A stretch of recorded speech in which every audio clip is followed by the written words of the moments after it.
What if nothing could shake you? Not insults, not arguments, not even betrayal. Imagine walking through chaos, totally calm. People yell, judge, provoke, and you just smile. Not because you're weak, but because you've mastered the art of being unbothered. Sounds impossible, right?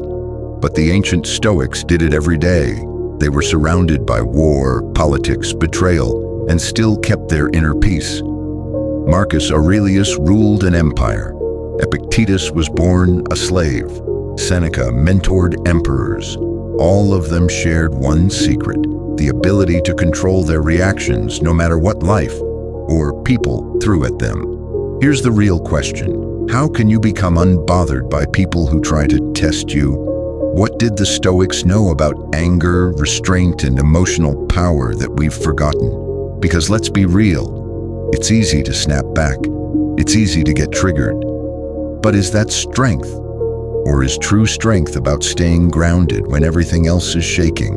In this video, I'll break down the Stoic tools that help you build emotional armor. Not fake calm, not silence out of fear, but real inner power, the kind that no one can touch. Let's get into it. First up, let's talk about why people trigger you. People don't really make you angry. That's hard to believe, but it's true. The Stoics taught that no one has the power to control your emotions unless you hand them the remote. When someone insults you, ignores you, or talks behind your back, they're just doing what people do. But your mind, it decides what that moment means. That's why two people can hear the same rude comment, and only one gets furious. Epictetus said it best: it's not things that upset us, it's our judgment about those things. So why do we get triggered? Because we're secretly seeking validation, approval, or respect from people who don't owe us any of it. And when they don't give it, we feel disrespected, like they've taken something from us. But they haven't. They've just revealed something inside us that's not healed yet. That's the uncomfortable truth. Our triggers are clues, signals pointing us to the work we still need to do within.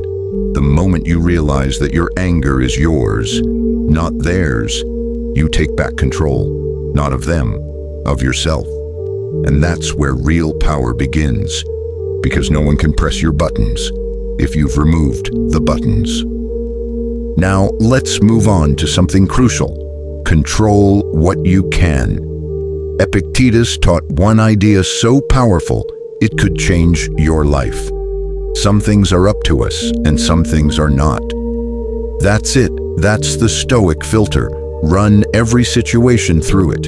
You can't control what people say. You can't control their tone, their choices, or their opinions. But you can control what you do next. Your thoughts, your response, your energy. Imagine if every time someone pushed your buttons, you stopped and asked, "Is this in my control?" 9 times out of 10, the answer is no. So why waste your peace on something you can't change? The Stoics weren't emotionless robots. They just trained themselves to protect their energy every single day, because they knew this. If you let external chaos control your internal state, you're not free. You become a puppet, pulled by the strings of every random insult or bad mood. But if you master that split-second moment, the pause between stimulus and response, you take your power back. You stop reacting and you start choosing. Don't try to fix the world. Fix your perception. That's where freedom begins. That's where peace starts. Control what you can. Let go of the rest and breathe. Next, we dive into mental training, specifically a technique called pre-rehearsal.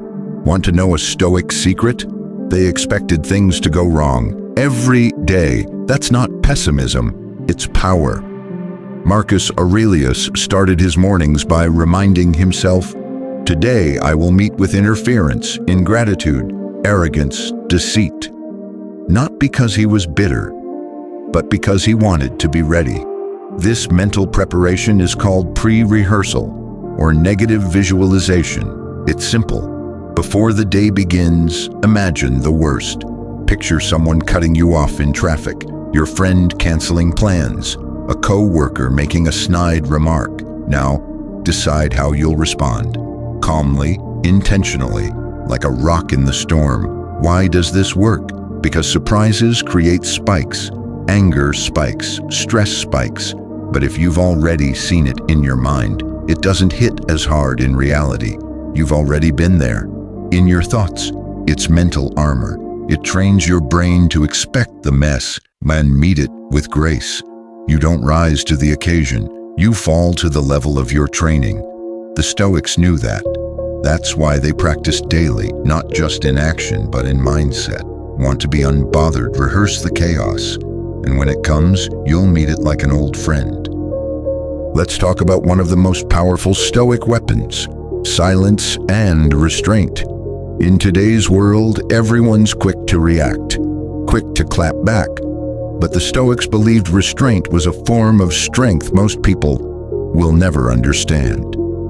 Marcus Aurelius wrote, "How much more harmful are the consequences of anger than the causes of it?" Think about that. The damage usually isn't what someone said.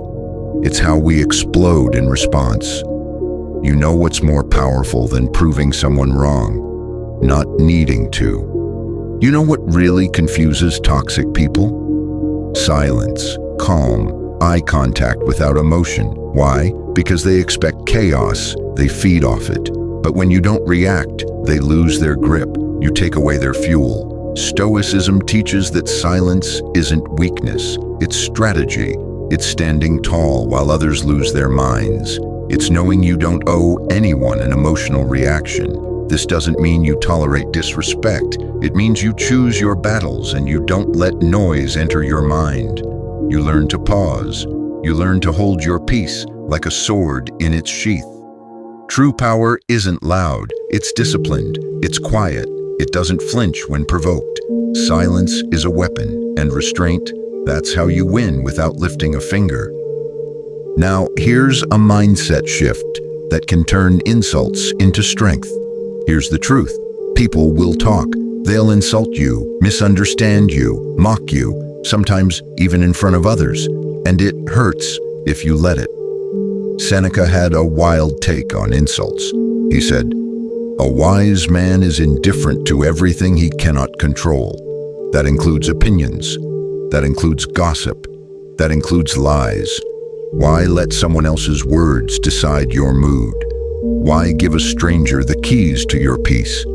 The Stoics believed that insults only work if they hit something fragile inside you, some part of your ego that still needs validation. But what if you let go of that? What if instead of reacting, you just observed? They call you weak. You smile. They say you're not good enough. You keep building because you know who you are, and that makes their words powerless. In fact, every insult is a test, a chance to prove your inner strength. And every time you choose stillness over reaction, you win, not just over them, over yourself. You stop being controlled. You stop being pulled. And you start becoming what the Stoics aimed for: untouchable. Not because you're cold, but because you're grounded. So what's the takeaway here? The Stoic path to emotional mastery isn't about ignoring the world. It's about learning to control what's yours, your thoughts, your actions, and your peace. Life will throw chaos at you. People will try to trigger you, but the question is, will you let them? By applying the principles we've discussed today, from understanding that no one can control your emotions to using silence as a weapon, you start building emotional armor, not fake calmness, not avoiding life's challenges, but the kind of strength that comes from knowing your power and choosing when to engage. As Marcus Aurelius put it, you have power over your mind, not outside events. Realize this and you will find strength. This is the Stoic path, not one of avoiding conflict or pretending nothing affects you, but one of deep, unshakable strength that comes from choosing how you react. no matter what life throws your way. So next time you feel your temper rise or someone tries to push your buttons, pause. Ask yourself, is this in my control? And remember, if it's not, let it go. You'll be surprised how much lighter you feel. Now, take a moment to reflect on these Stoic teachings. If you want more content on how to build your emotional resilience and live a more grounded life, make sure to like, comment, and subscribe for more. Stay calm, stay grounded, and above all, stay unbothered.